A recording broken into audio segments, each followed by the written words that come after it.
So we triggered the frost armor over here. We're going to keep this going. We're just checking out the frequency. So here we got 1.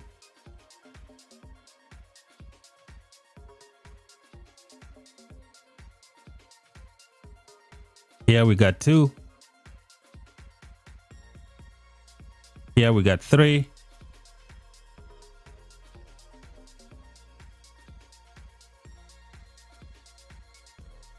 And then here we got 4. How much time left? As you can see here, 0 seconds left. So here it triggered 4 times in 6 seconds, which is why I was saying this pet is probably going to be better than the Venomous Lizard in a 1v1 situation. I think for a Danfel and Mogro or Madeline or Thea.